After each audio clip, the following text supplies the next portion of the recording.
Hello everyone, welcome back to the workshop. Today I want to do the final roundup on the CBR 929RR. Just going over what I've done since I made a last video. I know that was a long time ago, but I've been on holiday again. What can I say? Some of the things I've done I've redone. Some of the things I haven't done that I might have done. So what I thought I'd do is I'll just go through some of the things that I've bought and applied to the bike. As is always the case, I've spent way more than I ever intended. It's one of those things you think, when is the bike finished? Well, it's never finished. Anyone that's ever reinvigorated a bike will know that it's never finished. So in no order whatsoever, some of the things that I've put on the bike. I've taken the mirrors off the fairing and I've put bar end mirrors on from CRG Sport Bike lane splitters. They were from a company called OEM Cycles on eBay. No idea if they're just to do with bicycles, but I've had these CRG mirrors before on other bikes and I really like them. They're not cheap, but they're really nice. The tacho I changed for a white card. I'll show you all these things in a minute. That was from Germany. That caused a few issues. I'll go through that in a minute. I put some aluminium foot pegs on because I didn't like the ones that were on it. I decided because I don't like, I'll never take a pillion on this bike and I don't like rear foot pegs. I thought I'd get a cowl for the passenger seat, for the pillion seat. So I bought one from Motors Shop UK. It was a really nice cover that just covered it and a little bit of sort of cushioning at the back, and it was absolute rubbish. I mean, I've been building and modifying bikes for years, and I could not get it to fit without fouling the rest of the plastic when it opened or closed. I tried spacing it out with washers. I tried everything, and I could not get it to fit. So they sent a message. I bought it on eBay. They sent a message saying, "Tell us about your purchase. Are you happy with it?" And I said, "I'm not happy with it." And they said, "Well, send us a video and some pictures." And I thought, "Oh, do you know what? I can't be asked." So I won't bother giving them a review. I'll just tell you that it's rubbish. I bought a rear pillion seat cover that goes on the pillion seat, and that was from eBay, a guy called Andy 2020-113, and it's really good. The only problem with it is it's not quite the right white, so I might spray it to match the rest of the plastic. Put an LED brake light strobe on it, which flashes and then goes permanently. I bought some SW Motec panniers, Blaze panniers, to go on the bike. They don't do a kit for this bike, but they do one for I think a 2004 Fireblade, which is what I bought, and I had to modify the metal sort of struts, the metal arms that the panniers attach to. By heating they're stainless steel, so I had to heat them quite hot and then bend them slightly, and they're fine. They follow the lines of the bike fine. Exhaust end can came from A16. The rear shock is from Brooks Suspension. It's a YSS unit. The front forks have had K-Tech internals. They were done as part of the engine service by the guy who did that. There's a Power Commander 5 been fitted. I've also fitted a Translogic quick shifter. I know some people have said, don't whatever you do fit a quick shifter, it will destroy the gearbox in seconds, if not sooner. The guy who fitted it used to race these bikes and they always had quick shifters on and they never failed. So I mean, I don't have any experience of a failing gearbox yet. We shall see. Changed the windscreen for a double bubble one. I got new bodywork panels from China, which were bloody good for the money. Front discs and pads got changed for Galfa. They were from a company called Performance Parts Limited in the UK. The bike's had a new battery, it's got new spark plugs at some gargantuan cost, K&N air filter, paddock stand bobbins, a Heeltech gear indicator, which was a lot more difficult to set up than I'd anticipated, and it still isn't really working as they say it should. It's fine, I'm perfectly happy with it, it does what I think it should do, but in terms of what their instructions of how it should work, it doesn't work like that. So maybe maybe I'm wrong, or maybe they're wrong, I don't know. The indicators I changed for Kellerman, the LED Kellerman indicators, which again are bloody expensive, but they look great.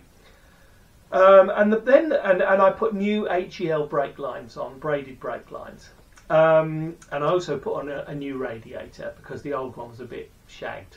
And that was from Motorcycle Parts Warehouse, if you're interested. So then the bike was pretty much finished, and I thought, right, what I need to do now, because this bike is for touring, which I know you might think, why on earth would you buy a Fireblade to go touring on? Well, I've toured on loads of sports bikes all over Europe, and it's fine. But I haven't done that for a couple of years.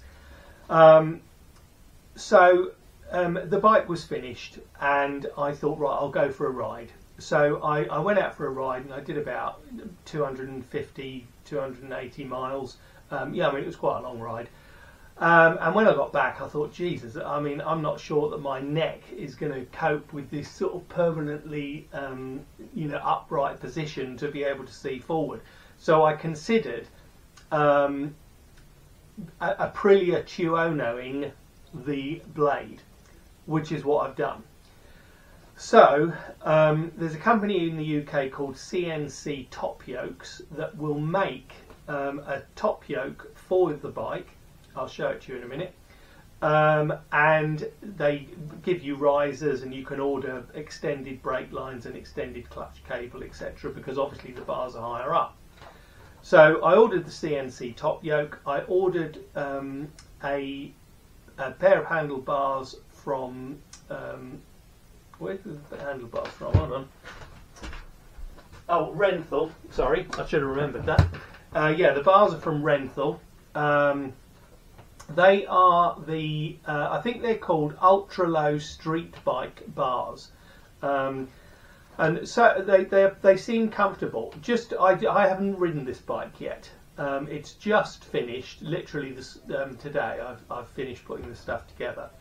So I'll pick you up and I'll go around and show you the stuff that I've been talking about.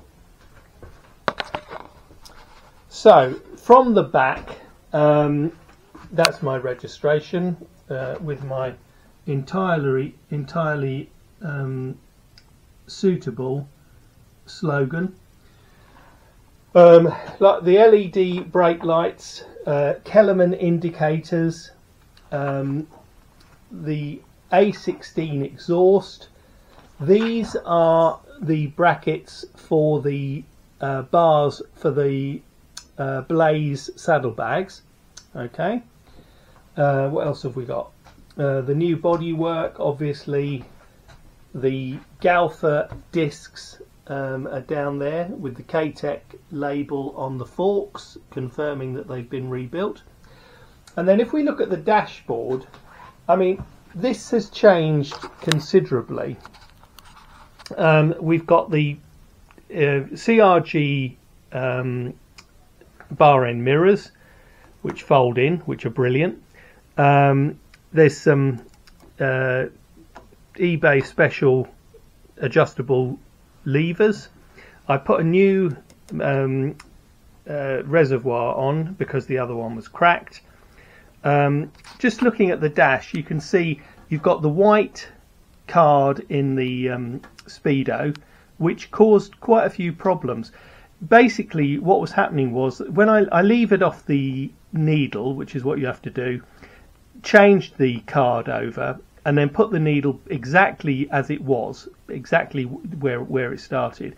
And when I started the bike, it was revving at 4,000 revs. Well, I mean, obviously it wasn't revving at 4,000 revs, but that's what the needle was showing me. And it took a little bit of working out as to how to make it do what I wanted it to do. Anyway, it now works perfectly, but it caused me about an hour's anxiety. These are, here's the CNC top yokes arrangement. You can see that they've got Fireblade written into it, which is quite cool. The ignition key is slightly lower because obviously the ignition thing's got a load of cables going in the back of it, so it's slightly lower. This is just a temperature gauge and voltage meter, just for my interest. What else have we got? The old Garmin sat-nav mount, Oxford heated grips. I've put a watch next to the Heeltech indicator, the gear indicator, simply because I look at the gear indicator a lot, and it's very easy for me to just glance at a clock rather than the digital clock that's on the bike. So that is largely it. These things I need to take off because obviously I don't need those for the mirrors, and I need to get some blanking plates for those. And that's about it, really. So you may love it, you may hate it, you may think, oh my god, what's he done? And that's fine.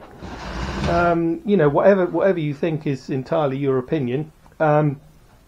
I've made the bike suitable for me to go touring on, and in the next few days, provided the weather plays ball, I'll be going out for a couple of rides just to see how things all work out.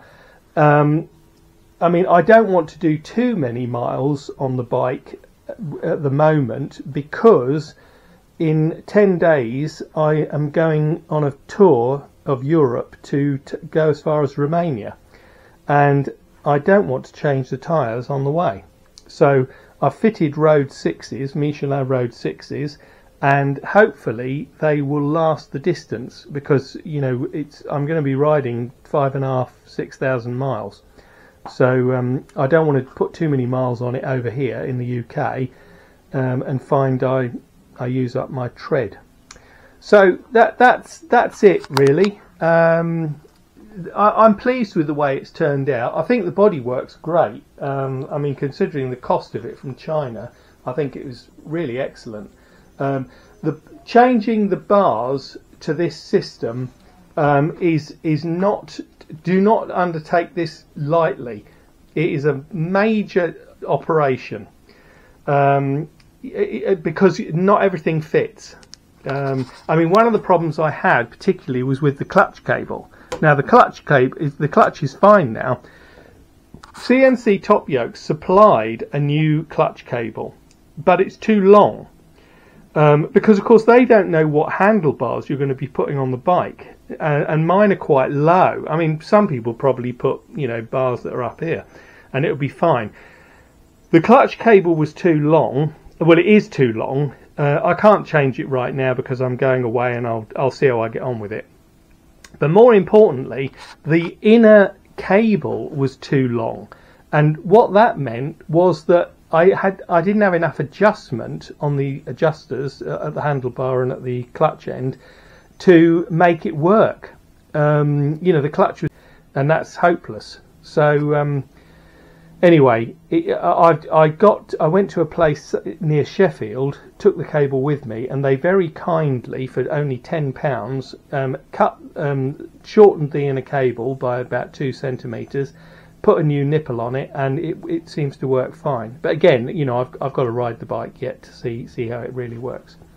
So that's it. I won't make any more videos on this bike because, to be honest with you, I've got other bikes that I want to start working on. But for now, that's the end of this one.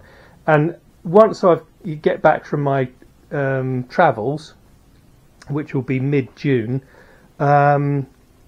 it'll be very interesting to see how the bike performed. So that's it. I will just put you down there. There isn't any more. on this particular bike. I hope you've enjoyed the very short series. I know it wasn't massively exciting, or maybe it was massively exciting. Maybe for people watching it who have mind-numbingly dull lives, this was the most exciting thing in their year. If that was the case, I'm very pleased it made you happy. I certainly enjoyed making the videos, and I will be making other videos. So thanks very much. Please give me a thumbs up if you like it. Comment below, tell me what you've been doing to yours, where you plan to tour on yours. Do you indeed plan to tour? I made a video about touring, which you might like to look up on my channel, and I'll be doing a second one, follow-up one, about touring with a pillion, because 3 days ago my wife and I got back from 2.5 weeks touring in Spain and Portugal. We've got a 1995 BMW GS, R1100 GS, so it's a bit of an old girl, and we had a wonderful time exploring bits of Spain and Portugal that probably haven't seen a foreigner for many a long year. That's it. Thank you very much, and I'll see you next time. Thank you.